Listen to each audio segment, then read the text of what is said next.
సుకుమార్ అన్న ప్రార్థన చేస్తున్నాడు. అయ్యా ఏమైనా మాలో ఏమైనా దోషం ఉందేమో మాకు క్షమించంటే ఎంత సపోర్ట్ చేశారంటే మాకు వీళ్ళందరూ వాళ్ళు మీకు నిజంగా నమ్మరు, ఫోటో తీసుంటే బాగుండేమో. ఆ వానొస్తా ఉంది, తడుస్తూ ఉన్నారు పాస్టర్ గారు, వాళ్ళందరికీ అట్లా తడవాల్సిన అవసరం అయితే లేదు. కానీ వాళ్ళందరూ వచ్చి అందరూ ప్రార్థన చేశారు. నాకు చాలా సంతోషం వేసింది. వాళ్ళందరికీ నేను చాలా థ్యాంక్స్ చెప్తున్నాను.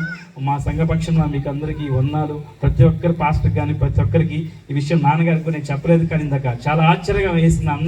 అన్న చాలా పెద్దగా ఏడుస్తూ ప్రార్థన చేస్తున్నాడు. అంటే ఇక్కడ వీళ్ళ ప్రార్థన వల్లే దేవుడు ఈరోజు మనకి చక్కటి వాతావరణం ఇచ్చాడు, చల్లని వాతావరణం ఇచ్చాడు. అలాగే మిక్సర్లోకి వాటర్ వెళ్ళిపోయినాయి.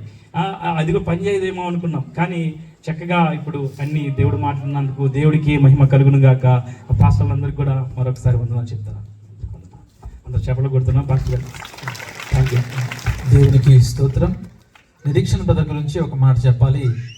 బ్రదర్ నాకు ఒక 2 వారాల క్రితం నాకు ఫోన్ చేశారు. ఇప్పటికి ఈ ప్రాంతానికి 3 సార్లు వచ్చి ఆయన అన్ని చూసుకొని, నిజంగా మంచి కుమారుడు అండి, మీకు అటువంటి కుమారులు లేరండి. ఎందుకంటే మీకంటే ముందుగా ఏ విధంగా అయితే యేసుక్రీస్తు వస్తున్నప్పుడు యోహాన్ గారు ముందుగా ఒక ప్రణాళిక చేస్తూ వచ్చారో, ఆ విధంగా ఈరోజు దూతగా మీ కుమారుడు వాడబడుతున్నారు. అదేవిధంగా వాళ్ళ వైఫ్ని బట్టి కూడా నేను చాలా సంతోషిస్తాను. ఎందుకంటే ఈ రోజుల్లో భార్యలు అంతగా సహకరించరు, కానీ ఈరోజు నేను చూసినప్పుడు వాళ్ళ భార్య కూడా ఇక్కడ వచ్చినారు. ఆమె కూడా ఎంతగానో సహకరిస్తుంది. అందును బట్టి ఈరోజు అంత చక్కగా ప్రజల సేవ చేస్తున్నారు. నిజంగా యవ్వన కాలంలో ఆయన చేస్తున్న సేవ ఎంతో గొప్పదండి, ఎంతో గొప్పది. ఎంతో ప్రయాసపడ్డాడు. ఇక్కడ నిలబడి అది తీసుకోండి, ఇది ఓపెన్ చేయండి, మొత్తం ఆయన చేస్తున్నారు. సుకుమార్ బ్రదర్ కూడా చెప్పినట్లుగా కన్నీరు గార్చి ప్రార్థన చేశారండి అందరు సేవకులు కూడా. ఈరోజు దేవుడు మనం మరో ఆలకించాడు కాబట్టి దేవుడు అందరం కూడా క్లాస్ చెప్తూ దేవునికి స్తోత్రం చేద్దాం. హల్లెలూయా, హల్లెలూయా, హల్లెలూయా.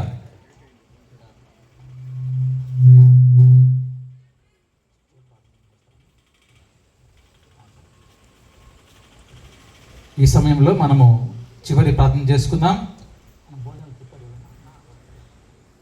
అందరికి కూడా భోజనం ఏర్పాటు చేయబడింది. మరి అయిపోయిన వెంటనే అందరూ కూడా భోజనం చేసి ఈ కుటుంబం గురించి ప్రార్థన చేయండి. మరి అంద్రయ్య అన్నగారికి కుమారుడు కుమార్తె వాళ్ళ కుటుంబాల గురించి మీరు ప్రార్థన చేయండి. అందరూ కూడా ఉద్యోగాలు చేస్తూ దేవుని సేవలో కొనసాగుతున్నారు. వాళ్ళ కుటుంబాన్ని ఇంకా దేవుడు ఆర్థికంగా దీవించాలి. ఇలాంటి మీటింగ్స్ ఎన్నో ఏర్పాటు చేయాలి. ప్రభు చిత్తమైతే నెల్లూరులో ఒక మంచి సెంటర్లో కూడా విఆర్ సెంటర్ లాంటి ప్రాంతంలో మంచి మీటింగ్స్ ఏర్పాటు చేయాలన్నా, ఎందుకంటే నిదానంగా ఫస్ట్ గ్రామంలో, ఆ తర్వాత మంచి టౌన్లో పెట్టే విధంగా దేవుడు బహుబలంగా అందరయ్య అన్నగారిని వాడుకోవాలని మీ యొక్క ప్రార్థనలో జ్ఞాపకం కోరుకుంటూ, అదేవిధంగా ఈ సమయంలో అందరం కూడా చివరి ప్రార్థన చేసుకుందాం. మన మధ్యలో సురేష్ పాస్టర్ గారు వచ్చి ప్రార్థన చేస్తారు.